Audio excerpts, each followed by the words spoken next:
This is the podcast to improve your English listening skills while learning something new in English.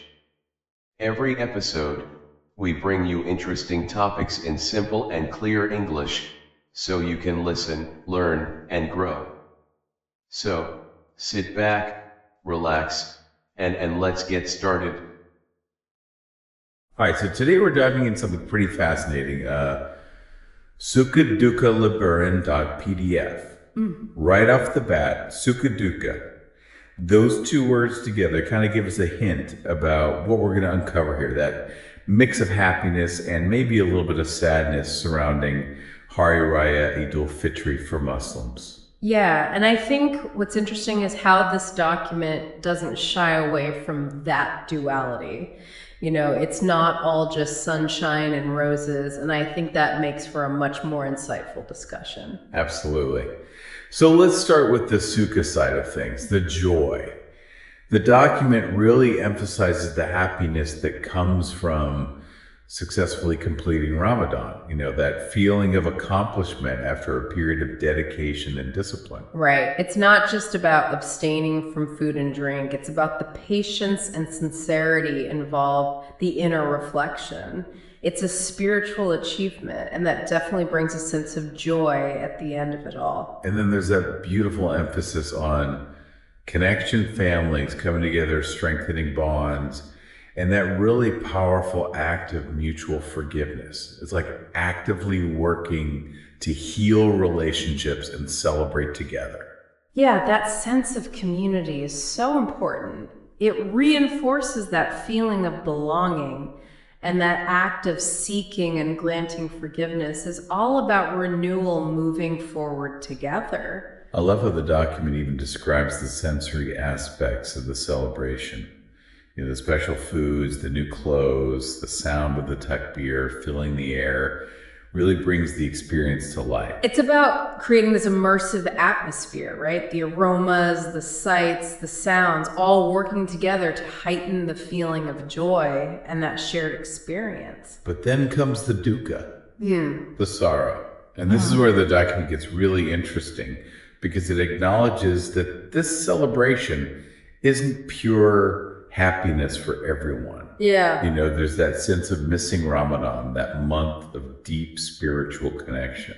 And that's understandable, right? Ramadan is portrayed as this period of intense spiritual focus, so it's natural to feel a sense of longing when it ends. Even those positive periods of focus can leave us with a feeling of absence afterward.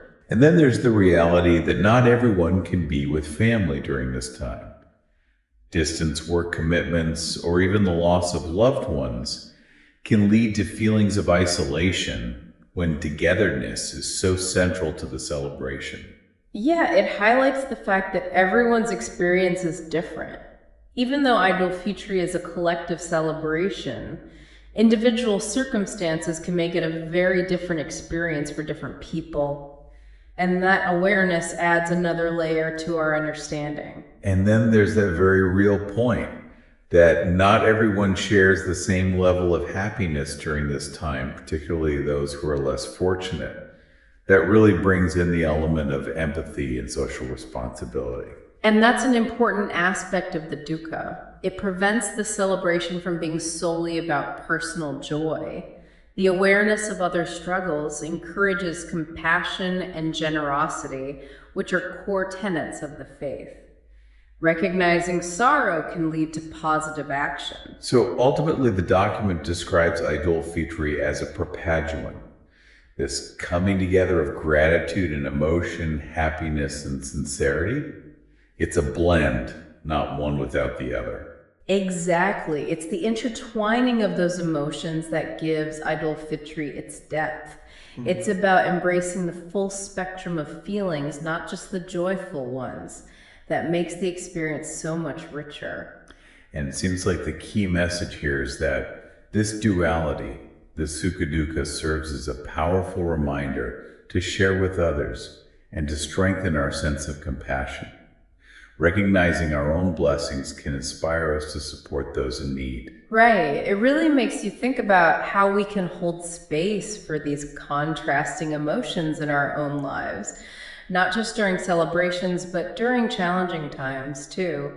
Idul Fitri, as it's presented here, offers a really valuable framework for that. So as we wrap up our deep dive into Sukaduka Lebaran.pdf, I think the main takeaway is this: Idul Fitri is portrayed as this really complex and meaningful time encompassing both joy and sorrow. And it's this very blend that underscores our shared humanity and the importance of connection and empathy.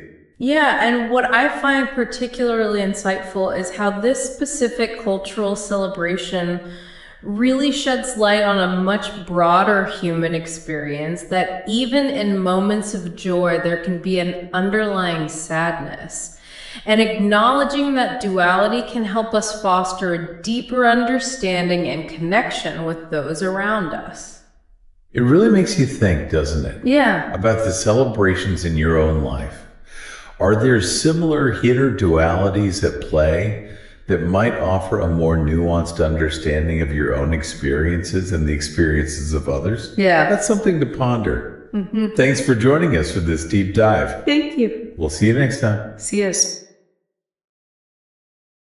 Thank you for watching this video. Hopefully useful. Don't forget to like and subscribe.